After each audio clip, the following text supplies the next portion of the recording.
So this is with regard to the CBSE board result. मैंने कभी नहीं सोचा था कि मैं ये वीडियो बना रही होंगी, बट जिस तरीके से दिख रहा है सब कुछ, मामला हाथ से निकलते हुए दिख रहा है, and I think it's high time कि मैं भी ये वीडियो बनाऊँ। And I request all of you, जो भी ये वीडियो देख रहे हैं, सब लोग अपने यूट्यूब चैनल पे एक एक वीडियो डाल के देखो यार, एटलीस्ट किसी की तो वीडियो हिट हो, CBSE तक जाए। ऑब्वियसली अभी तक काफ़ी सपोर्ट आ चुका है, इससे पहले तक कोई भी नहीं उठा रहा था हमारे लिए आवाज़, बट धीरे धीरे और लाइक इन्फ्लुएंसर्स, मैंने सुबह रील्स देखी, कुछ टीचर्स जो हैं वो आवाज़ उठा रहे, वो देखकर अच्छा लगा थोड़ा। नहीं तो जिस दिन रिज़ल्ट आया था बेयरली कोई सपोर्ट दिख रहा था। तो बेसिकली मैं अपना केस बता दूँ तो यस, OSM, CBSE का OSM failed OSM I should say. इनके OSM की वजह से मेरा रिज़ल्ट इतना ख़राब हुआ है, इतना ख़राब हुआ है। चलो मैं आपको स्टार्टिंग से बताती हूँ, ठीक है। मेरे टीचर्स को मेरे से इतनी उम्मीद थी, ठीक है। उन्होंने खुद बोला है कि बेटा due to on screen marking हुआ है, आप फ़ोटोकॉपी मंगा के चेक करवाओ, ठीक है।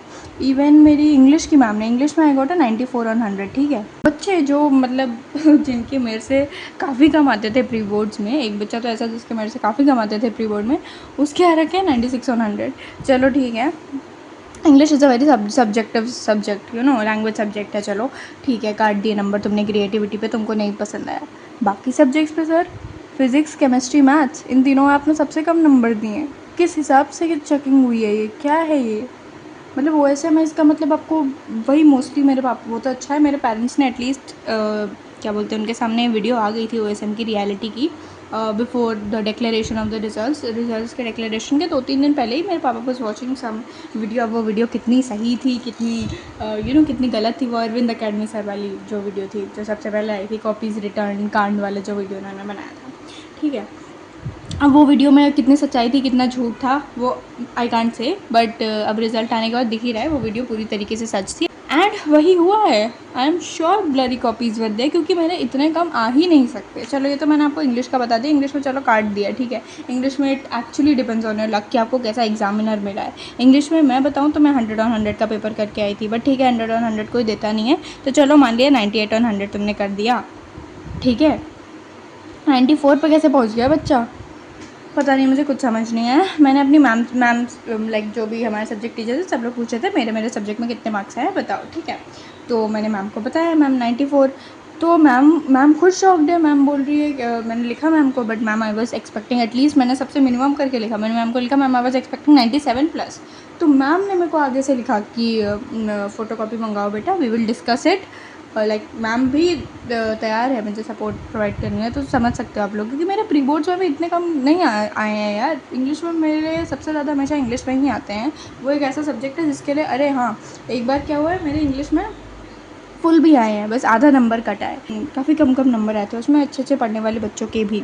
तो उसमें सर ने बहुत स्ट्रिक्ट चेकिंग करी थी, और फिर भी सर को मेरा पेपर इतना अच्छा लगा, और सर ने बोला कि तुम बोर्ड्स में बहुत अच्छे मार्क्स लाने वाली हो, ठीक है। मुझे अच्छे से याद है, सर ने उस समय पूरे क्लास के सामने मेरे लिए तालियां बजवाई थी, एंड लाइक पूरी क्लास वाज लाइक, वर्षिका तुमने ऐसा क्या लिखा है आंसर शीट में, दिखा आंसर शीट, दिखा आंसर शीट। उसके बाद अगला पीरियोडिक टेस्ट हुआ, और ऐसा हर एग्ज़ाम में हुआ है सारे। English is my best subject, पता नहीं कैसे, मुझे खुद भी नहीं लगता कि मेरी बहुत अच्छी कोई इंग्लिश है, बट हमेशा से पूरी क्लास में इंग्लिश में मैंने ही टॉप कर रखा है, ठीक है। बट फिर भी चलो, उनके 96 आ गए, मेरे 94 आ रहे हैं, ठीक है, चलो इट्स सब्जेक्टिव। मैम ने मुझे बोला कि आई तो एक्सपेक्टेड 98-99 फ्रॉम यू। तो मैम ने बोल दिया, अब इससे बड़ा मैं क्या बता सकती हूँ। मैम जिसने पूरे साल मेरे आंसर शीट से एवेलुएट कर रही हैं, जब वो सामने से बोल रही हैं कि तुम्हारे 98-99 आने चाहिए थे, और मैं खुद बोल रही हूँ कि मैं 100/100 का पेपर करके आई हूँ, तो 6 नंबर आपने कहाँ काट लिए। 100/100 तो ऑब्वियसली आप नहीं देने वाले थे, बहुत कम बच्चों को मिलता है। अब भाई आई एम श्योर आपने कंटेंट, एक्सप्रेशन, वो सब के जो नंबर होते हैं उसमें आपने काट लिया होगा, हाँ मुझे ये बच्चे की क्रिएटिविटी नहीं पसंद आई, मैं तो इसमें नंबर काट रहा हूँ, ऐसे बोल के आपने नंबर काट लिया होगा ऑब्वियसली। एंड उसमें मैं रीचेकिंग में भी कुछ करवा नहीं सकती, but obviously I am going to give this for recheck. चलो ये हो गया मेरा इंग्लिश का, ठीक है। नेक्स्ट आते हैं CS पे, जिसमें मुझे लग रहा है मेरा स्कोर बस ठीक है। CS में मेरा 97 on 100 है, ठीक है। तो इसमें मैं चलो इतना ही एक्सपेक्ट कर रही थी, 98 तक कर रही थी, चलो 97 सही है। मोस्टली कोडिंग ही भरती थी हमारे पेपर में, तो चलो इतनी बड़ी कोडिंग है, बीच में कोई मिस्टेक ढूंढ ली होगी, 97 आ गए, सही है, ठीक है। और एक तो मेरा MCQ ही गलत था, वो तो मुझे पहले ही पता चल गया था। केमिस्ट्री में आया मेरे 90 on 100, ठीक है। और मैं कितना एक्सपेक्ट कर रही थी, 95+ on 100, ठीक है। 95+ मैं कर रही थी एक्सपेक्ट। चलो तुमने इस बार कहीं पे भी मुझे लीनियंसी तो दिखी नहीं है, लीनियंसी क्या, मुझे तो मतलब एग्जैक्ट जितना आना चाहिए उससे कम करके भी अगर कोई बच्चा एक्सपेक्ट कर रहा है उतने भी नहीं आ रहे। जैसे फॉर एग्जांपल मैं 95 प्लस एक्सपेक्ट कर रही थी, मान लो इन्होंने स्ट्रिक्ट चेकिंग कर भी दी, 95 मान लिया मैंने, ठीक है, तुम 90 दे रहे हो यार। चलो ये भी ठीक है, मैं मान गई, उनको ऐसा लग गया कि नहीं इस बार हम स्ट्रिक्ट चेकिंग करेंगे, 95 वालों को हम 90 तक ही छोड़ देंगे, वो बोल के उन्होंने छोड़ दिया, ठीक है, ये भी मैं मान गई, ठीक है, 5 नंबर का डिफरेंस, ठीक है, एक गुस्से में था एग्जामिनर, काट दिया उसने 5 नंबर और एक्स्ट्रा, ओके ठीक है सर, मान ली। मैथ्स में अब मुझे बताओ, मैथ्स में उन्होंने मुझे दिया है 44 on 80। सर क्या मैं इतनी ख़राब हूँ मैथ्स में? अच्छा ये मैं बिल्कुल एक्सेप्ट करती हूँ, मैथ्स मेरा वर्स्ट सब्जेक्ट है, ठीक है, सारे सब्जेक्ट्स में सबसे कम मेरे लाइक कंपैरेटिवली अगर देखें तो मैथ्स में आते हैं, ठीक है, बट इतना ख़राब नहीं है सर कि मेरे 80 में 44 नंबर आ रहे हैं। आप खुद देखो, एक तरफ तो मेरे CS में 97 आ रहे हैं और एक तरफ मैथ्स में मेरे 44 on 80 आ रहे हैं। How is this even possible? बताओ, इससे ज़्यादा तो मेरे प्री बोर्ड्स में आ गए थे, मैं मान ही नहीं सकती इतने कम है। थ्योरी में इतने दिए प्लस 20 मिला के टोटल 64 on 100। बताओ 50 on 100 तो भाई 50 on 100 तो वो पास वाले को भी मिल जाते हैं, क्योंकि पास, अच्छा इन्होंने अभी इस बार क्या किया है और इन्होंने तिगड़म लगाया है, ठीक है, इन्होंने लगाया बहुत ज़्यादा दिमाग। जो जस्ट पास वाले बच्चे थे जो हमारी क्लास में जो ख़राब मार्क्स लाते थे, अब मैं किसी को भी वो ऐसे वो नहीं बोल रही कि हाँ ये तो ख़राब बच्चा है, इसके मार्क्स नहीं आते, ये इतना डिज़र्व नहीं करता, मैं ऐसे बोलना नहीं चाहती, ठीक है, मेरे को उनके मार्क्स से कोई इशू नहीं है, ठीक है, हो सकता है उन्होंने पढ़ा हो, मैं मानती हूँ, बट जिसके 40% है प्री बोर्ड्स में, उन सब के बोर्ड्स में 70 प्लस जा रहे हैं। सोचो 40% वालों के 70 प्लस आ रहे हैं और हम लोग जो 90s में लाने वाले थे, आई वॉज एक्सपेक्टिंग मिनिमम 93%, ठीक है, और अब मैं ओवरऑल अपना बताती हूँ, मेरा ओवरऑल है 84.4%। Can you imagine? और ये मैं 93 अपना मिनिमम बता रही हूँ, मैं तो सोचा था ऑब्वियसली OSM कर रहे हैं, फर्स्ट टाइम है, लीनियर चेकिंग करेंगे, पास परसेंटेज भी बढ़नी है, तो मैं तो 94 तक एक्सपेक्ट कर रही थी और आए हैं मेरे 84.4। Can you imagine? इतना कैसे घट गया? बच्चे एक्सपेक्टेशन रखते हैं, ठीक है, एक्सपेक्टेशन से मैं 4-5 नंबर माइनस मान लूँ, 20-20, 15-15, 20-20 नंबर में टोटल मिला के देखूँ, so you have robbed me of 40 plus marks. और ये 40 प्लस मार्क्स मैं स्ट्रिक्ट चेकिंग में बता रही हूँ, अगर तुमने लीनियर चेकिंग करी होती तो मेरे अभी प्लस 50 मार्क्स हो रहे होते और मैं एटलीस्ट 94% तक पहुँच गई होती आराम से। मेरे को 2 दिन लगे इससे कोप अप करने में, ठीक है, इतने बड़े बड़े मेरे सपने थे, मैं सच बताऊँ, मैंने कब से सोच के रखा था कि जैसे ही मेरे बोर्ड्स ख़त्म हुए, मैं सारे पेपर में एकदम हंस के आ रही हूँ, मैं इतनी खुश थी, ये मेरे सारे पेपर्स इतने अच्छे गए, मेरे को इतनी टेंशन थी, पता है, कि कुछ ऐसा ना हो जाए तो मैंने ना पढ़ा हो, और मैंने बहुत मेहनत करी है, सीरियसली ये चीज़ मैं बिल्कुल मानती हूँ। 84.4% वाली तो मेरी मेहनत थी ही नहीं।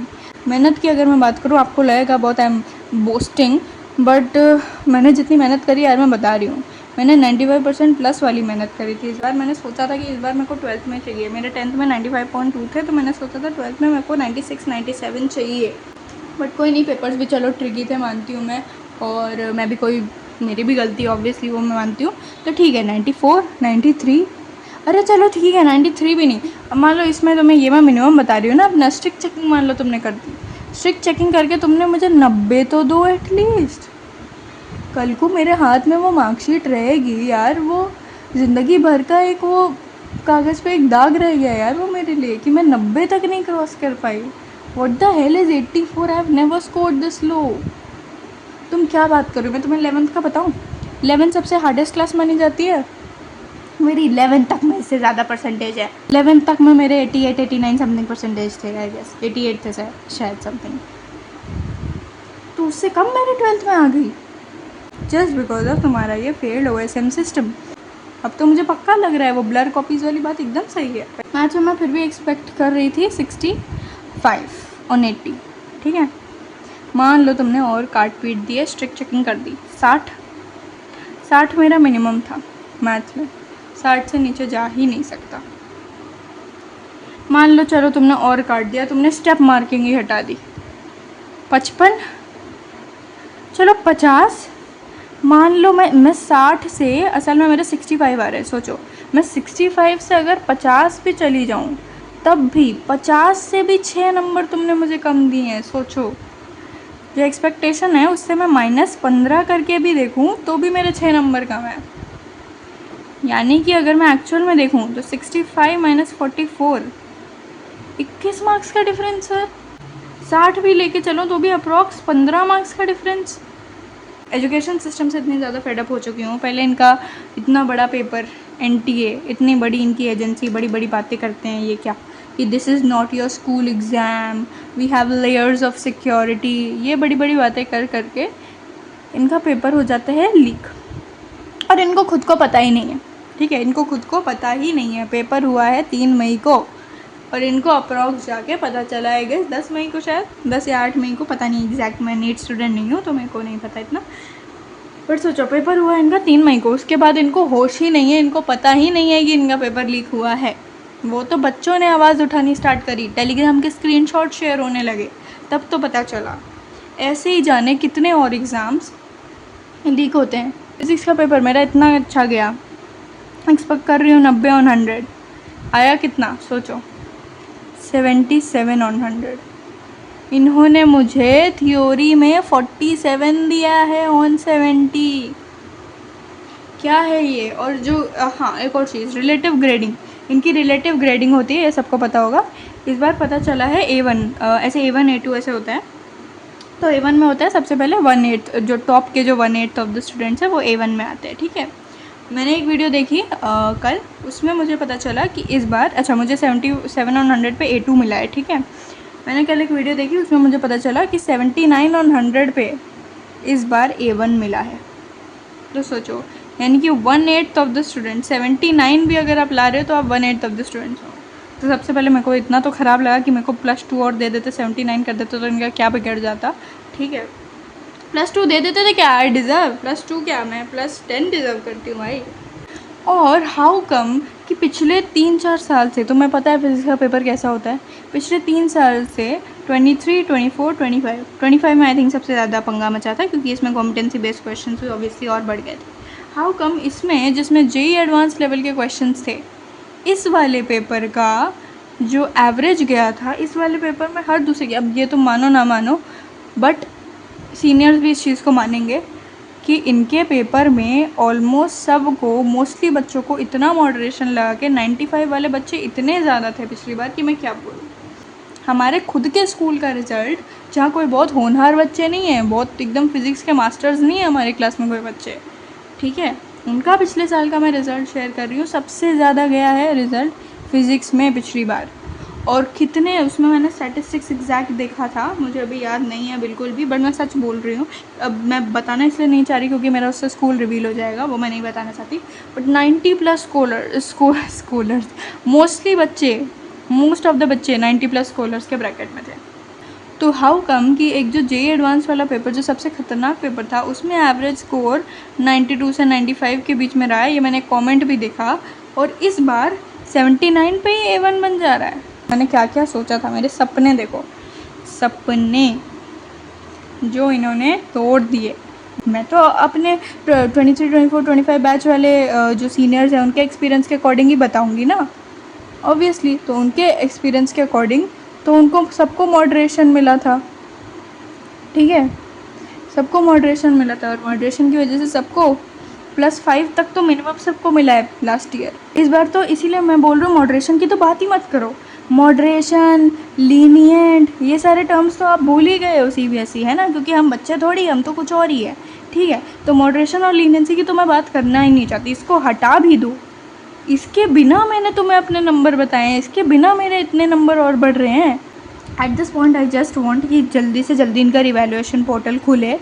सोचा था मैंने जिस दिन रिज़ल्ट आएगा, पता ही था पहले वैसे तो, मैं तेरा फेवरेट डेट है इनकी, तो 13 मई को ही आएगा। एक ढंग का डेट नहीं बताते ये। सबसे ज़्यादा मेरे को जलन होती है अगर किसी बोर्ड से, तो वो है ये बोर्ड ICSE। और मैं इतना रिग्रेट करती हूँ कि मैं क्यों नहीं थी इस बोर्ड में। इनका पासिंग परसेंटेज भाई 98, 99, CBSE का। अच्छा हाँ, सबसे बड़ा प्रूफ कि इनका रिज़ल्ट ख़राब गया है, 85% पासिंग परसेंटेज, 3% कम हो गया। 3% इज़ ह्यूज। परसेंटेज में हम बात करें ना तो 3% कम लग रहा होगा, बट अगर हम देखें तो उस 3% में बच्चे हैं भाई। 3% ऑफ 18 लाख है वो।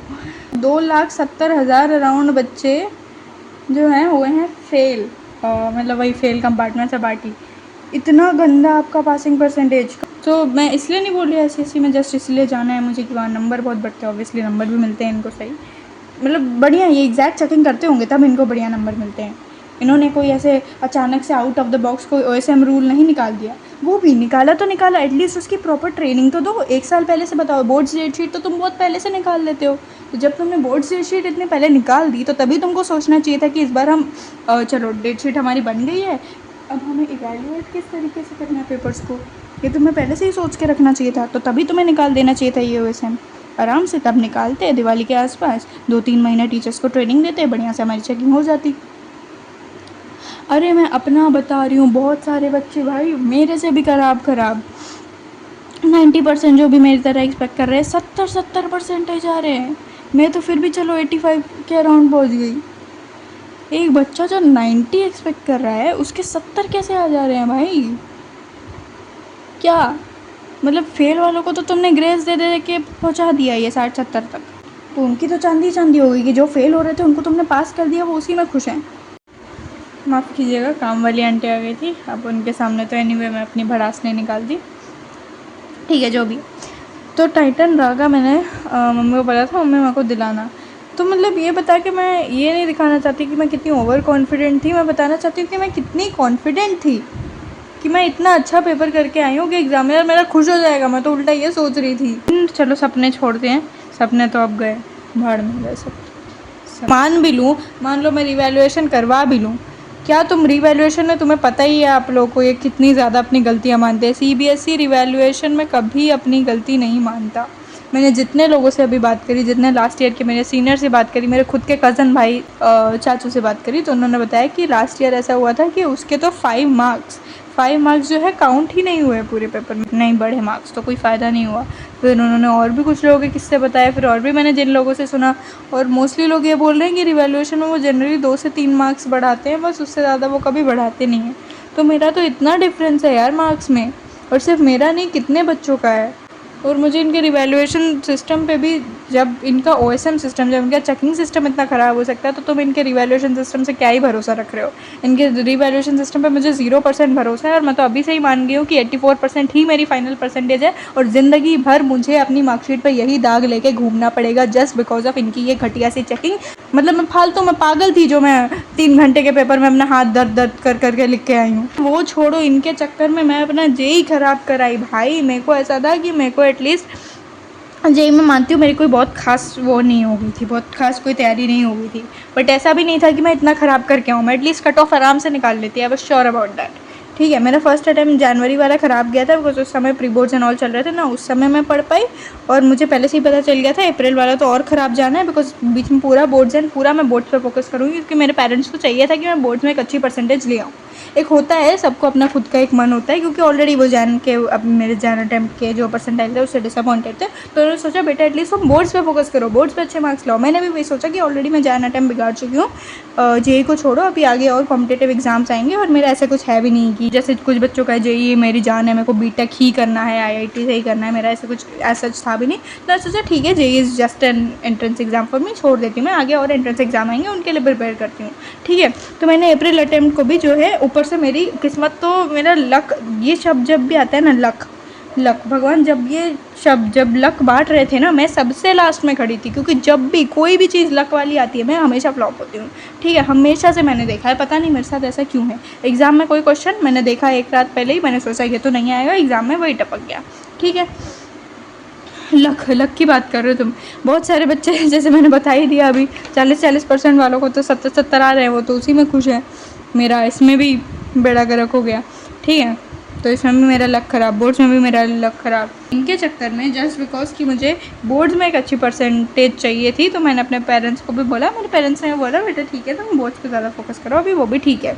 मैंने मानोगे नहीं, मैंने 14 घंटे भाई पढ़ाई करी है।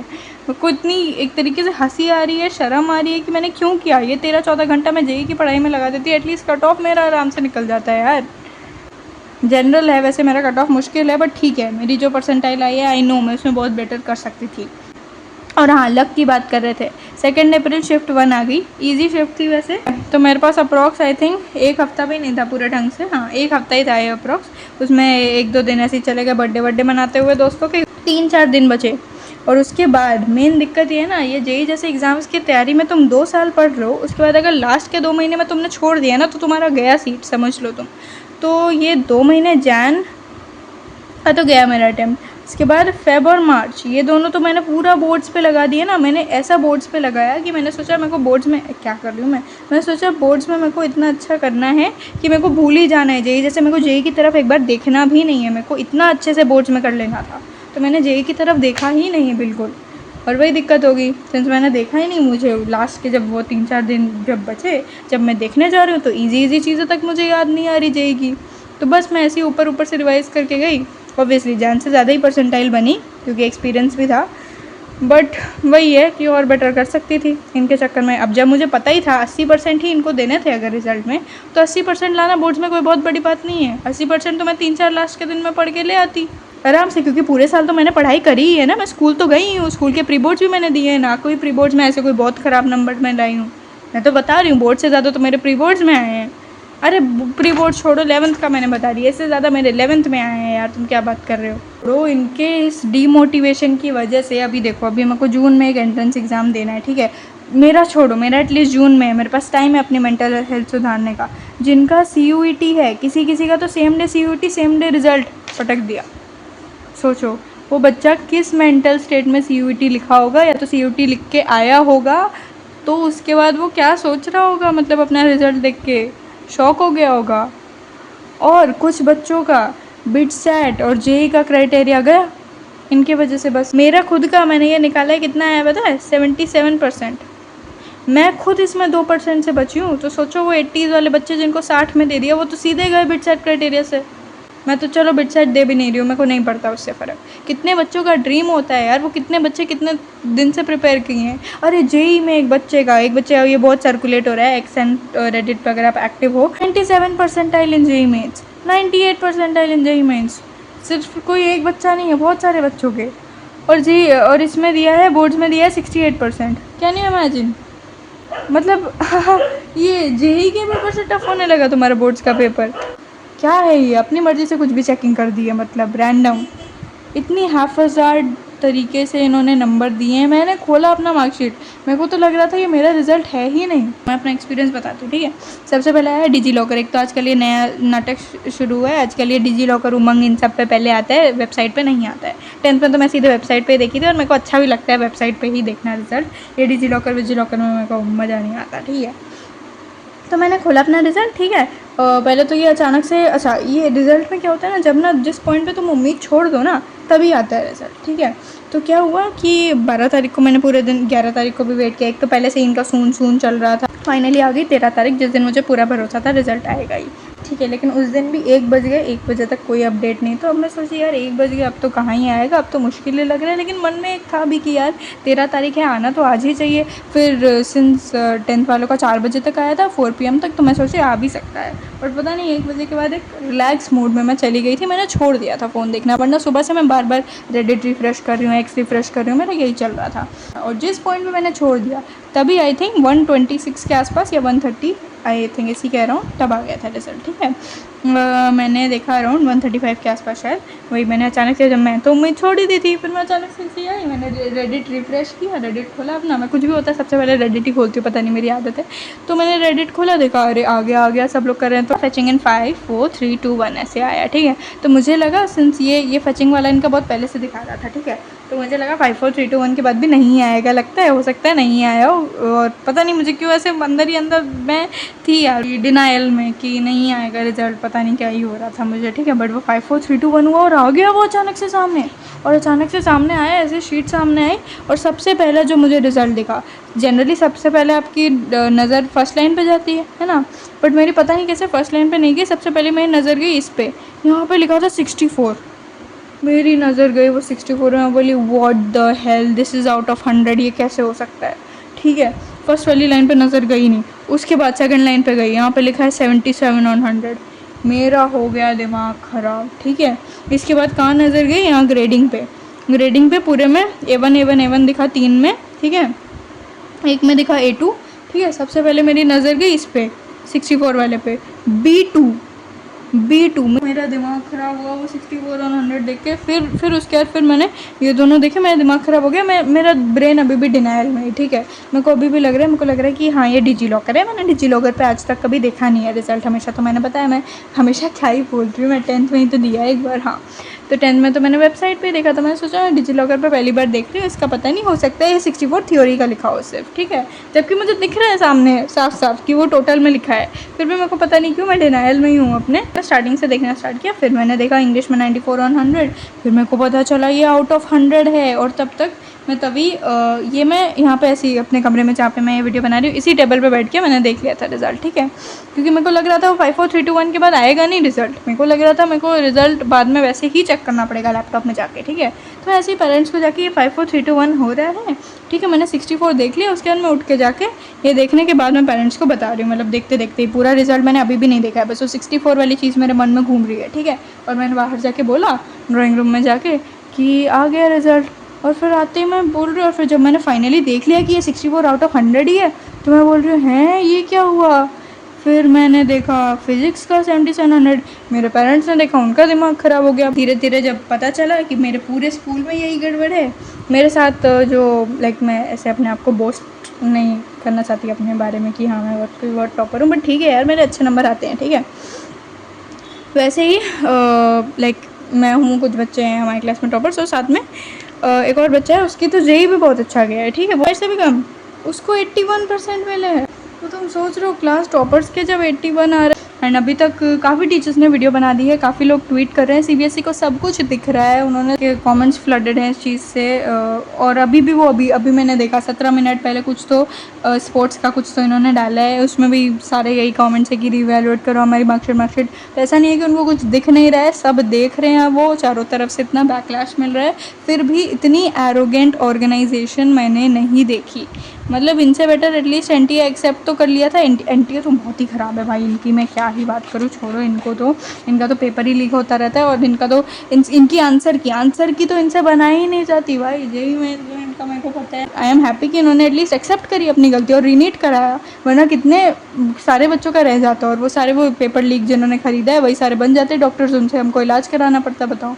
चलो इस बार इन्होंने एक फेयर डिसीजन लिया है, जो कि मैं मानती हूँ 2024 में भी इनको लेना चाहिए था। 2024 में कितना स्कैम हुआ है, कितने फालतू के लोग अभी देखो बन रहे होंगे वो वाले डॉक्टर्स, ठीक है। इन्होंने एक्सेप्ट करी अपनी गलती, तो सीबीएसई को भी एक्सेप्ट करनी पड़ेगी अपनी गलती कि इनका ओएसएम फेलियर है। मेरे को क्या लगता है क्या दिक्कत हुई है एक्चुअली, मुझे ऐसा लग रहा है कि हड़बड़ी में, क्योंकि मैंने जब देखा था इस बार तो सब कुछ ओएसएम वाली साइट की वजह से सब कुछ इनका पब्लिक था, तो मैं तो जनरली चेक करती रहती थी अभी कौन से पेपर की चेकिंग चल रही है, अभी कौन से पेपर की चेकिंग चल रही है, वो मैं चेक करती रहती थी उनकी वो ओएसएम वाली साइट पर। तो ये मैंने देखा 12 तारीख को शाम को जो है thank you evaluation process is completed, ये 12 तारीख की शाम को आया है और 13 तारीख को रिज़ल्ट अपलोड हो गया है। तो मुझे तो उसी समय लग रहा था कि यार आज इनका इवैल्यूएशन कंप्लीट हुआ है, कल रिज़ल्ट आने की पॉसिबिलिटी तो मेरे को कम लग रही है, एक दिन में तो मेरे को मुश्किल ही लग रहा है। लेकिन वही एक दिन में ही आ गया। तो मेरे को लग रहा है इतना उन्होंने वो लास्ट डे में इतना जल्दी कॉपीज़ चेक करी। और ये भी सुनने में आया कि बहुत सारी कॉपीज़ जो है एंड में, कुछ बच्चों ने तो ये भी बोला है, अब आई डोंट थिंक इतने बच्चे झूठ बोलेंगे यार, कि कुछ बच्चों ने ये भी बोला कि हमारे टीचर ने बताया कि 12 तारीख तक तो कॉपी चेक चल रही थी, और कुछ कॉपीज़ एकदम ही जो नहीं दिख रही थी, एकदम ही जो रिजेक्ट हो गई थी ऐसे में, वो मैनुअली चेक हुई हैं, ऐसा भी हुआ है। तो टीचर जब 12 तारीख तक गए हैं, कुछ बच्चों का RL भी आ रहा है रिजल्ट लेटर वाला कि कॉपी चेकिंग ही चल रही थी, तभी तुमने चेक करते करते ही तुमने तो अपलोड कर दिया। तो वही वो रश में ही इतनी जल्दी इनको मेन प्रेशर इनका यही रहा है कि इन्होंने OSM तो इसलिए लॉन्च किया था कि फास्टर इवैल्यूएशन होगा, बट फास्टर इवैल्यूएशन तो हुआ नहीं। मैं बता रही हूँ असल में अगर ये नॉर्मल स्पीड से जाते ना, जो तो टोटल कुछ बोल रहे हैं आई थिंक 96 लाख या 98 लाख ऐसी कुछ बोला, इतनी कुछ कॉपीज़ थी। तो अगर इस हिसाब से चलते ये तो इनका 13 को भी रिज़ल्ट नहीं आता है, आई एम श्योर। ये इनका प्रेशर इनके ऊपर था कि OSM में हमने बोल दिया है कि फास्टर इवैल्यूएशन होगा, तो एटलीस्ट फास्टर नहीं तो हमें सेम डे पे तो कुछ भी करके 13 को तो हमें कुछ भी करके देना ही पड़ेगा। ये नहीं सोचा कि लेट आ जाए ठीक है, लेकिन बच्चों के फ्यूचर के साथ हम क्या कर रहे हैं। इनके रश इवैल्यूएशन प्रोसेस की वजह से मेरी मार्कशीट पर तो हमेशा के लिए लग गया ना दाग। इस तरीके से इनका एजुकेशन सिस्टम है, जस्ट कांट भाई। ऐसे यहाँ कैसे कंटिन्यू करेंगे जब इतने बेसिक एग्ज़ाम कंडक्ट कराना छोड़ो, एनटीए से तो एग्ज़ाम कंडक्ट नहीं हो रहा, इनसे एग्ज़ाम पेपर चेक नहीं हो रहा अच्छा खासा, पूरा बच्चे ने भरा है, तुम्हें दिख नहीं रहा है वो। ऑब्वियसली कंप्यूटर में डाल के देखोगे तो कहाँ से दिखेगा, और काट लो उसके आराम से नंबर, कुछ भी डाल दो, हैज़ार्डली मार्किंग कर दो। तो हेल्प, मैंने सच में अपना पेपर देखा ना, मेरे को लगा किसी और के मेरे को दे दिए हैं, पता है मार्क्स। मैं इतनी शॉक हो गई, मैं 2-3 बार अपना वो क्या बोलते हैं मैंने चेक किया है, मैंने देखा मेरा ही नाम है, हाँ मेरे पेरेंट्स का नाम है, फिर मैंने फ़ोटो देखी, हाँ मेरी ही है, फिर मेरे को फिर भी विश्वास नहीं हो रहा, मैंने फिर से बैक करके फिर से वो खोला, फिर से मैं देख रही हूँ ये तो मैं ही हूँ। उसके बाद भी मैं डिनाइल में रही, मैंने सोचा रुको यार अभी वेबसाइट पे आने दो, हो सकता है डिजी लॉकर पे कुछ इशू हो गया और डिजी लॉकर पे अचानक से अभी सिंस इन्होंने अपडेट किया तो हो सकता है गलत आ रहा हो। मैं तब भी डिनाइल में थी, मैंने फिर वेबसाइट पे खोला है, वेबसाइट पे भी सेम ही नंबर है। मैंने उसके बाद जो मैं टूटी हूँ ना, मेरा दिल एकदम सच में टूट गया यार। और सबसे बड़ी चीज़, एक तो आजकल ऐसा हो गया है कि न्यूज़ पे कोई चीज़ आती ही नहीं है। पहले ऐसा होता था कि कुछ भी छोटा से छोटा इशू होता था तो तुरंत न्यूज़ पे आ जाता था, आजकल कोई चीज़ न्यूज़ पे आती ही नहीं है। न्यूज़ वाले अलग ही अपने कुछ भी रैंडम चीज़ों पे पड़े रहते हैं। ये न्यूज़ वाले क्या करते हैं, ये एक टॉपिक पकड़ते हैं, उसी के अराउंड रिवॉल्व करते रहते हैं। अभी देखो 3 मई को नीट हुआ, जब उसके बाद से बच्चे चिल्ला रहे थे तब किसी को वो नहीं था, तब किसी न्यूज़ वाले को कदर नहीं थी कि हाँ बच्चे चिल्ला रहे कि नीट का पेपर लीक हुआ है, कहीं पर नहीं आया इस न्यूज़ पे, ठीक है। बट जैसे ही जब कन्फर्म होगा, जब एनटीए ने ऑफिशियली बोल दिया, अब देखो, अब वो सीबीएसई को छोड़ दिए हैं, अब वो सीबीएसई का क्लास 12 रिजल्ट के बारे में बिल्कुल बात नहीं कर रहे हैं जो स्कैम हुआ है। अब वो इनको ये अब सिंस एनटीए ने कंफर्म कर दिया ये, अब इनको रीनीट का टॉपिक मिल गया तो अब इनका पूरे दिन रीनीट चल रहा है। तो ये एक टॉपिक को पकड़ते हैं, उसके पीछे घूमते रहते हैं, जिसकी वजह से दूसरा मुद्दा जो है वो दब ही जाता है। पता नहीं क्या हो गया आजकल न्यूज़ एंड मीडिया चैनल्स को, पता नहीं भाई। कल देखा मैंने पहली बार TV9 भारतवर्ष नाम का कोई चैनल है, उस पर आया है फाइनली। बस मैं तो चाहती हूँ और न्यूज़ चैनल इसको पकड़ें, और अभी बहुत सारे इन्फ्लुएंसर्स एंड टीचर्स भी, अभी ऑनलाइन टीचर्स जो हैं फाइनली उन्होंने डालना स्टार्ट किया है आज से। आई जस्ट होप सीबीएसई कुछ तो एक्शन ले, बट वही है, उम्मीद मुझे 0% है। मुझे अब इस देश के किसी भी एजेंसी पे, किसी भी एजुकेशन पूरे सिस्टम से ही मेरा विश्वास उठ चुका है भाई। अब बोलो मैं क्या इसमें ये 84% लेके मैं कौन सी फॉरेन यूनि में अप्लाई करूँ बताओ। एक तो वैसे ही मैं कोई वो बहुत अमीर वाली तो नहीं हूँ, अमीर वाली बच्ची तो कोई हूँ नहीं जो पैसे से मेरे को भिजवा दे। मैंने ऐसे ही सोचा था कि हाँ मैं बोर्ड्स के परसेंटेज पे, एक वो NUS सिंगापुर भी होता है उसमें भी मेरे को अप्लाई करना था। मैं तो सोची थी बोर्ड्स में आराम से मेरी ईजी 93-94 तो ईजी है आराम से बोर्ड्स के परसेंटेज पे, और उसमें सैट रिक्वायर्ड होता नहीं है वैसे, बट मैंने सोचा था मैं सैट भी दे दूँगी और उसमें ये सब दे के करूँगी अप्लाई। अब क्या 84% लेके तो मेरे को कोई नहीं लेने वाला, बिल्कुल नहीं ऑलरेडी, क्योंकि मैं स्कॉलरशिप बेसिस वाले पे जाना चाहती हूँ। ऑब्वियसली मैं इतनी अमीर तो हूँ नहीं जो मैं 1-2 करोड़ मेरे पास होंगे कोई और मैं चली जाऊँ फॉरेन ऐसे। स्कॉलरशिप बेसिस पे उनके एक्सेप्टेंस रेट ही ऐसे ही 4 से 6% होते हैं, वो क्या लेंगे मेरे को फुली स्कॉलरशिप बेस पे, क्यों ही लेंगे मुझे, ये भी मेरा सपना ही रहेगा just because of this CBSE। ये चीज़ तो मुझे पता है ना, एटलीस्ट मेरे पेरेंट्स इतने समझदार हैं, उनको पता है। जिसके पेरेंट्स उतने नहीं पढ़े लिखे हैं, बहुत सारे लोग को तो समझ ही नहीं आ रहा होगा कि क्या बच्चे क्या बोल रहे हैं। उनको तो लग रहा होगा बच्चा बहाना ही कर रहा है ना कुछ OSM बोल के। बच्चा तो 90% बोला था घर पे, आ रहा है 70%, तो पेरेंट्स तो उल्टा बच्चे को ही डांट रहे हैं। रिश्तेदारों की बात करूँ भाई, उनको तो इतनी जल्दी रहती है। मेरा रिजल्ट इधर आया 2 मिनट गाइस, लेजिट 2 मिनट के अंदर।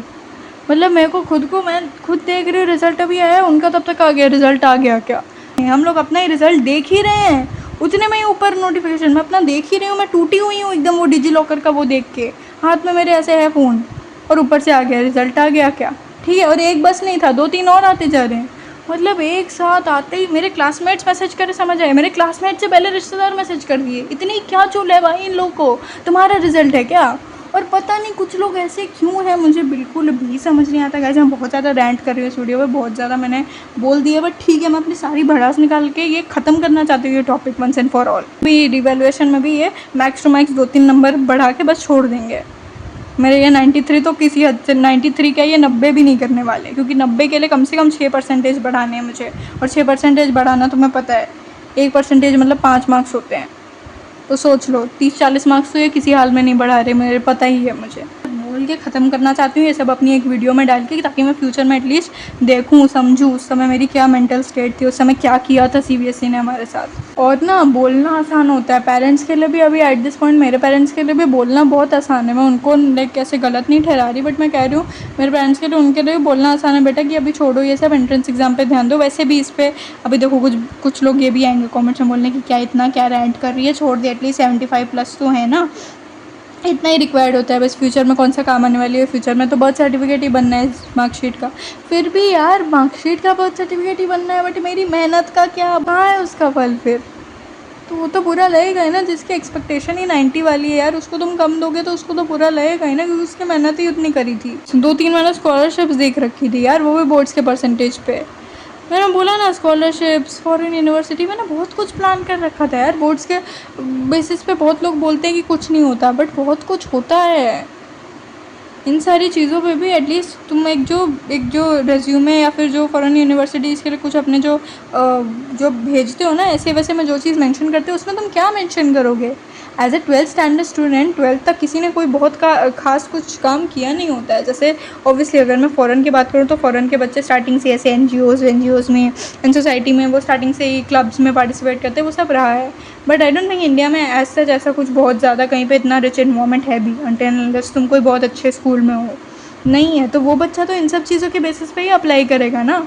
अब मैं किस चीज़ पे अप्लाई करूँ? ना मेरे पास बोर्ड्स के कोई रिजल्ट्स हैं, ना मेरा एंट्रेंस अभी, ना मेरा जेई में कुछ अच्छा स्कोर है, बस इनकी वजह से मेरा सब रह गया।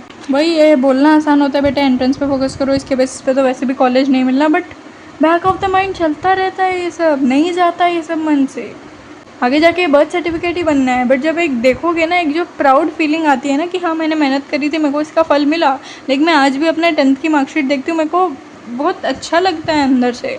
बस उसमें मेरे इंग्लिश में ही, आई थिंक इंग्लिश में उन्होंने तब भी मेरा गड़बड़ किया था, इंग्लिश में मेरे को 92 दिया था, उस बार भी मेरा इंग्लिश अच्छा गया था, बट ठीक है चलो। इंग्लिश में सबसे मेरे लोएस्ट थे, बाकी सारे में। मैथ्स में 96 थे मेरे। सोचो इस बार 96 का उल्टा भी कर दो, 69 भी नहीं दिए इस बार, मेरे को 64 थी। तो मैं 10th की मार्कशीट आज भी देखती हूँ, मेरे को अच्छा लगता है। उसमें 96, 95, 97, 96 ये मार्क्स हैं मेरे।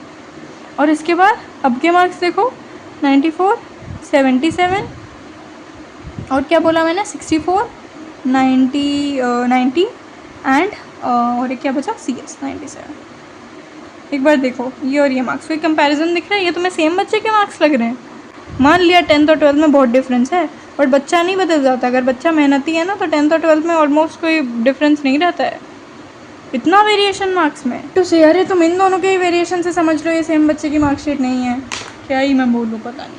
कुछ ये जो सिस्टम है OSM वाला, ये बस एक लक बेस्ड सिस्टम बन के रह गया, ये कोई मेरिट बेस्ड सिस्टम बिल्कुल नहीं था। OSM मेरिट बेस्ड तो बिल्कुल नहीं था, बस एक लक बेस्ड सिस्टम मिल गया कि हाँ अगर आपको एक टीचर एक्सपीरियंस्ड वाला मिला है, आपको कोई ठीक एग्जामिनर, चलो लक बेस तो बहुत पहले से ही था, to be very honest. Luck base तो बोर्ड्स बहुत पहले से ही होते हैं, ये मैं मानती हूँ, ठीक है। बोर्ड्स में डिपेंड्स ऑन आपको कैसा टीचर मिलता है, एंड उस हिसाब से आपकी चेकिंग होती है। क्योंकि नॉर्मली जब हमारे स्कूल में चेकिंग होती है तब तो एक ही टीचर होता है ना, हमारा जो सब्जेक्ट टीचर होता है वही सारे बच्चों की कॉपीज चेक करता है। तो उसमें आप ऐसा कुछ बोल नहीं सकते कि हाँ इस टीचर ने सेम चीज़ के लिए मुझे ज़्यादा मार्क्स दिए, मुझे कम मार्क्स दिए। ऑब्वियसली गाइस पार्शियलिटी होती है कभी कभी, तो ठीक है, कीपिंग दैट असाइड, अगर हम बात करें तो सेम ही टीचर ने चेक किया, तो आप उसमें एज सच उतना कुछ वेरिएशन आपको देखने को नहीं मिलता। बट बोर्ड एग्जाम में हमको फिर भी ऐसे देखने को मिल जाता है, बट इतना ज़्यादा नहीं ना कि इतना वेरिएशन आ रहा है। मैं तो आपको स्ट्रिक्ट चेकिंग करके भी अपने मार्क्स बता दिए, अगर कोई स्ट्रिक्ट एग्जामिनर भी चेक करे तो उतने तो नंबर मिलेंगे, उतने तक नहीं आ रहे हैं। तो मतलब पूरा सिस्टम ही फ्लॉड है, आपके पूरे सिस्टम में ही गलती है। और चलो मेरे नहीं आ रहे, 90% of the students, 90% of the students disappointed है, सबके एक्सपेक्टेशन से कम मार्क्स आए हैं। तो क्या इतने बच्चे गलत बोल रहे हैं? तो क्या लग रहा होगा कि हाँ ये इन बच्चों का तो रोना गाना हमेशा का है, इनका हमेशा ही लगता है कि लक बेस्ड है हमारे एग्ज़ाम्स, और किसी एग्जामिनर ने इसको ज़्यादा दिया, इसको कम दिया। अरे सर वो 2-3 मार्क्स वाली बात होती है, वो 3 से 5 मार्क्स वाली बात होगी, 4-5 नंबर किसी कम ज़्यादा आ गया उतना चलो फिर भी चलता है, वो होता है थोड़ा बहुत लक बेस मान गए। बट ऐसा कि 90% ऑफ द स्टूडेंट्स के कम आ रहे हैं और इतने कम आ रहे हैं, तो सब तो नहीं झूठ बोलेंगे ना। और क्या इन्फ्लुएंसर्स और ऑनलाइन टीचर्स ऐसे ही बिना किसी बच्चे के मार्क्स को वेरीफाई किए, उनको भी तो पता होगा ना कि ये बच्चा कैसा है पढ़ने में। कितने टीचर्स बोल रहे हैं, उनके कोचिंग की बातें कर रहे हैं, ऑफलाइन जो उनकी कोचिंग है उनकी बात कर रहे हैं। उनको टीचर्स को पता होता है ना उनका बच्चा कैसा है, उन्होंने पढ़ाया है बच्चे को पूरे साल। इस चैप्टर को क्लोज करते हैं, जब होना था हो गया है। I guess 84.4% is my final percentage and मैं तो अभी भी इसे एक्सेप्ट नहीं कर पा रही हूँ, बट ठीक है, वी हैव टू। एक ऑनेस्ट क्लास 12 के स्टूडेंट के अंदर जो भी होता है सब कुछ मैंने इस वीडियो में डाल दिया है, जो भी दुख होते हैं हमारे अंदर। और या we want justice, we want free valuation, free revaluation चाहिए हमें एटलीस्ट, क्योंकि कॉपीज़ तो इनके पास ऑलरेडी स्कैन रखी है ना, एटलीस्ट तो दें फ्री में कॉपीज़ दें। इस बार तो इन्होंने ऑलरेडी स्कैन करके चेकिंग करी है। स्कैन कॉपीज़ जब हैं तो इस बार अगर इन्होंने 500 रुपये, सॉरी 700 रुपये, हाँ 500 तो रीटोटलिंग के थे, वो स्टेप ही इन्होंने हटा दिया। देखते हैं कितने बढ़ाते हैं, मेरे को ज़ीरो उम्मीद है इनसे। हर एक स्कोर ब्रैकेट में कितने बच्चों का स्कोर कम हुआ है पता है तुम्हें? 95% प्लस वाले बच्चे देखना, इस बार बस 0.97% बच्चे हैं जिनके 95 प्लस से ऊपर आए हैं, 95% से ऊपर आए हैं। एंड 90 प्लस वाले में भी पिछली बार आई थिंक 6% समथिंग बच्चे थे, इस बार बस 5% बच्चे हैं। तो हर एक ब्रैकेट में इतने कम कैसे होते जा रहे हैं सर बच्चे? कुछ आपके ये सिस्टम में फ्लॉ है। बच्चे इतने तो बेवकूफ़ नहीं होते जा रहे हैं, और साथ साथ बच्चे बड़े भी हैं, 70,000 बच्चे भी बड़े हैं साथ में, फिर भी इतने बेवकूफ़ बच्चे क्या ऐड होते जा रहे हैं? पुराने बच्चे तो हैं ही, साथ साथ इतने बेवकूफ़ बच्चे ऐड होते जा रहे हैं क्या? किसी बच्चे के तो क्या हुआ है कि बस MCQ के मार्क्स दिखा रहे हैं, मतलब बच्चे ने पूरा पेपर अटैम्प्ट किया है, अच्छे से भी किया है, और मार्क्स मिले उसको सिर्फ अपने MCQ के। ठीक है, मेरे खुद के स्कूल में कुछ बच्चों के बस थ्योरी में ऐसे 8 नंबर दे रखे हैं। अभी थोड़ी देर पहले मेरी काम वाली आंटी आई थी, बता रही हैं एक बच्चे को पूरे थ्योरी में पूरे 80 मार्क्स में से, या 70 जो भी का सब्जेक्ट था वो, आई गेस मैथ्स का बताया उन्होंने, हाँ तो 80 में बच्चे को 6 नंबर दिए, बताओ। और वो कह रही है वो बच्चा ठीक था, मतलब आस पड़ोस वाले जानते हैं ना बच्चा कैसे है पढ़ने। ओवरऑल बच्चे की 65%, वो उस पर भी मूड ऑफ ही है उसका, बच्चा लाइक 2 दिन से बहुत उसका मूड ऑफ है कह रही है। तो ओवरऑल भी 65%, ओवरऑल भी कम आया है कह रहा है वो बच्चा, और मैथ्स में 6 नंबर। मैं मान रही हूँ ये कोई बहुत ब्रिलियंट स्टूडेंट्स की मैं बात नहीं करी, बट ऐसे भी नहीं है कि इन्होंने कुछ नहीं किया पूरे नंबर। यार 8-6 नंबर तो इन्होंने MCQ में ही उठा लिए हैं, इतने ये श्योर हैं। तो फिर बाकी थ्योरी के मार्क्स तो मतलब आपने काउंट ही नहीं किए उस हिसाब से, ये अलग स्कैम है। कुछ बच्चों को 15-15 बस दे रखे हैं फिजिक्स केमिस्ट्री मैथ्स में, कुछ बच्चों को बस क्या बोलते हैं, बस 23 नंबर एग्जैक्ट देकर छोड़ दिया। इतने सारे बच्चों के एग्जैक्ट 23 नंबर, वो भाई वो खैर वो तो चलो ग्रेस वाले हो गए, उनको ग्रेस देके जिनको पास किया है। बार बार सोचती हूँ वीडियो एंड कर दो, बट कुछ ना कुछ फिर याद आ ही जाता है, और फिर मन करता है ये भी डिस्कस कर ही लूँ सिंस इतनी बड़ी वीडियो बनाई दी है। तो सबसे पहले CBSE तुमने लाखों बच्चों के मोटिवेशन को डाउन किया है, समझ रहे हो ये बात? जिस बच्चे का मैंने बताया JEE में 97 परसेंटाइल, उसके बाद इसमें इतना गंदा रिजल्ट, क्या वो बच्चा और मोटिवेटेड फील करेगा अपनी JEE प्रिपरेशन कंटिन्यू करने के लिए? तुम तो आराम से यू जस्ट से कि हाँ इम्प्रूवमेंट एग्ज़ाम दे दो, रिवैल्यूएशन के लिए डाल दो, जिसमें हमें पता है तुम 2-3 नंबर बढ़ा के छोड़ दोगे, वो भी उसकी भी गारंटी नहीं है। हाँ, एक तो रिवैल्यूएशन के लिए हमें क्यों पैसे देने, ये मुझे समझ नहीं आता। तुम्हारी गलती के लिए हम क्यों पैसे भरें? इतना बड़ा तुमने OSM, स्पेशली इस बार तो तुम्हें ये बहुत दाग के निकालना पड़ेगा रिवैल्यूएशन का सर्कुलर, कि तुम्हारी गलती के लिए जब तुमने इतना बड़ा OSM ब्लंडर किया है, तुमने इतना बड़ा ब्लंडर कर दिया है 90 वालों को, जब तुमने 70 में मार्क्स दिए हैं, अब हमें इतने मार्क्स बढ़वाने हैं, उसमें कुछ चंद 2-3 मार्क्स तो तुम बढ़ाओगे, और उसके लिए हम क्यों पे करें जब हमारी गलती है ही नहीं? तो हमें तो इस बार फ्री रिवैल्यूएशन का चांस मिलना चाहिए। अब उसके लिए तुम मानोगे नहीं, तुम बोलोगे कि फ्री रिवैल्यूएशन हो गया तो सारे बच्चे अप्लाई कर देंगे। तो सारे बच्चों को फेयर चांस मिलना चाहिए। अगर तुमने गलती करी है तो इस बार सारे बच्चों को बिल्कुल मिलना चाहिए फ्री रिवैल्यूएशन का चांस। तो वो तो फिर तुम्हारी गलती हुई, तुम्हें रिज़ल्ट डिक्लेयर करने से पहले सोचना चाहिए था। जब 13 तारीख लगा ही दी थी, और 2-3 दिन ले लेते। वैसे ही तुम कोई फास्ट रिज़ल्ट तो नहीं प्रोड्यूस कर पाए अपने OSM की वजह से, लेट ही आया है रिज़ल्ट, तो और लेट कर देते, थोड़ा 2-3 और दिन ले लेते, प्रोसेस कर लेते, एरर फ्री रिज़ल्ट निकालते। अगर इतनी रिवैल्यूएशन की चिंता थी तो अब फ्री रिवैल्यूएशन निकालो, फिर बच्चे तुम्हें खा थोड़ी जाते, 2-3 दिन और ले लेते तो, लेकिन सही रिज़ल्ट निकालते ना एटलीस्ट कॉपी करके। अच्छा, ऐसा कोई ऑप्शन नहीं है तुम्हारे पास कि पूरा रिवैल्यूएट करा सके बच्चा अपना पेपर। अब मान लो सबसे कम तुमने मार्क्स दिए हैं मुझे मैथ्स और फिजिक्स में, ठीक है, मोस्टली बच्चों को मैथ्स और फिजिक्स में ही कम मिले हैं, ना आई गेस केमिस्ट्री में भी कम मिले, केमिस्ट्री में मुझे भी मिले, चल ठीक है। वो 5 नंबर से इतना गंदा इन्होंने चेकिंग किया तो उन 5 नंबर्स को तो मैं जाने ही दे रही हूँ। अभी मैथ्स और फिजिक्स पर ही फोकस करते हैं, ठीक है। मैथ्स और फिजिक्स मैंने दे दिया, फिजिक्स चलो मैं फिर भी मान लूँ। मैथ्स स्टेप मार्किंग वाला सब्जेक्ट है, तुमने स्टेप मार्किंग दी ही नहीं होगी। एक तो तुमने ऐसा ऑप्शन लगा रखा है 100 रुपीज़ पर क्वेश्चन का, ठीक है। अब मैं स्टेप मार्किंग के लिए मैथ्स में, हो सकता है मेरा आंसर गलत आया हो, ठीक है, अब ये तो you will get away with it कि आपका आंसर ही गलत आया तो हम इसमें कैसे आपको मार्क्स दे सकते हैं, ठीक है। और ऊपर से अगर मुझे उस क्वेश्चन में स्टेप मार्किंग चाहिए तो एक छोटी सी 1-2 मार्क्स की स्टेप मार्किंग के लिए मैं थोड़ी ना तुम्हें 100 रुपये देती फिरूंगी, और उन एक स्टेप मार्किंग से ही मेरे मार्क्स कितने बढ़ने वाले हो। तो तुम समझ रहे हो तुमने गलती क्या करी है, तुमने स्टेप मार्किंग वाले सब्जेक्ट में ही गलती कर दी है। मैथ्स जैसे सब्जेक्ट में मैं रिवैल्यूएशन के लिए स्पेसिफिक क्वेश्चन के लिए कैसे अप्लाई कर सकती हूँ जब वो एक स्टेप मार्किंग वाला सब्जेक्ट है। ऐसे तो मुझे स्टेप मार्किंग मिलेगी ही नहीं उस सब्जेक्ट में, और जिसकी ढंग से चेकिंग हुई है उसको तो मिल गई है, मुझे तो कभी मिलेगी ही नहीं, चाहे मैं कितना भी रिवैल्यूएशन करा लूँ। 10 क्वेश्चन ही तो दे सकती हूँ मैं रिवैल्यूएशन के लिए, उसमें मैं कितने क्वेश्चन दे दूँगी। फुल रिवैल्यूएशन होनी चाहिए कॉपी की किसी और टीचर के द्वारा। पहले तुमसे पेपर ढंग से बनाया नहीं जाता, मैथ्स के तुम्हारे खुद के पेपर में एक रिक रोल था, सीरियसली क्या है ये। एक ऑफिशियल सीबीएसई क्लास 12 का पेपर है, फॉरनर्स तक मजाक उड़ा रहे हैं, बात फॉरनर्स तक पहुँच गई है कि सीबीएसई के क्लास 12 मैथ्स पेपर पे रिक रोल था। मतलब क्या है, तुम्हारे पेपर पे रिक रोल का क्यूआर कोड होता है, स्कैनर, और फिर तुम बातें करते हो बड़ी बड़ी, और फिर तुम्हारी चेकिंग होती है। और चलो मुझे पता है आप अगले साल क्या करोगे, इस साल आप कुछ नहीं करोगे, क्योंकि सिंस बच्चे ही 18 लाख है, अगर ये बात सुप्रीम कोर्ट तक भी जाती है तो सुप्रीम कोर्ट भी यही बोल के छोड़ देगा। ये नीट जैसा कोई एग्ज़ाम तो है नहीं जो एक बार वापस से करा दिया रीनीट और हो गया काम खत्म। इतने सारे सब्जेक्ट के वापस से एग्जाम हो नहीं सकते, तो सुप्रीम कोर्ट तक भी ये बात जाती है तो सुप्रीम कोर्ट भी यही बोलेगा कि ऑब्वियसली 18 लाख बच्चों के एग्जाम्स वापस से हो ही नहीं सकते, और ना ही वो 96-98 लाख जितनी भी कॉपीज़ है वही वापस से रिवैल्यूएट हो सकती हैं, और ऐसे ही करके मामला दब जाएगा और कुछ नहीं हो पाएगा।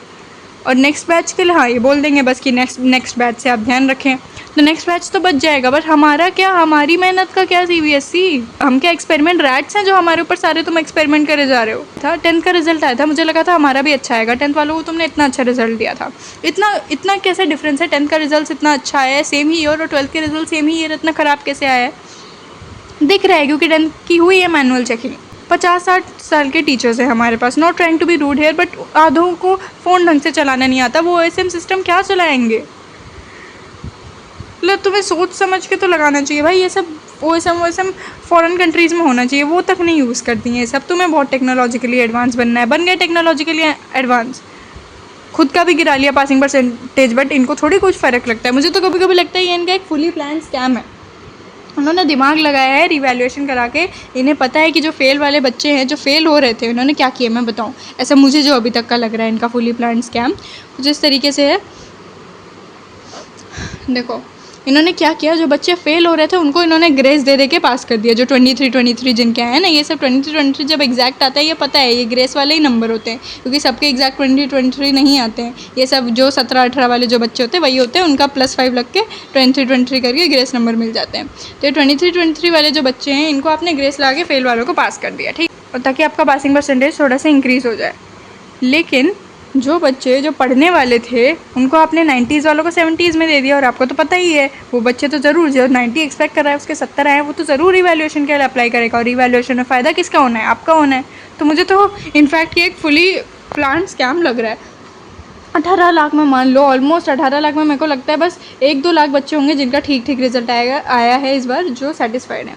अगर मान लो इसमें 10 लाख टू द लीस्ट में मान लो, लीस्ट अगर मैं मान लूँ 10 लाख भी बच्चे अप्लाई करते हैं तो भी 10 लाख तुम समझ रहे हो इंटू 700 रुपये फ़ोटो कॉपी के, इसी में ही कितना मनी बन जा रहा है। और साथ साथ ऑब्वियसली बच्चे स्पेसिफिक क्वेश्चंस के लिए अप्लाई करेंगे, फ़ोटो कॉपी मंगा के थोड़ी ना छोड़ देंगे।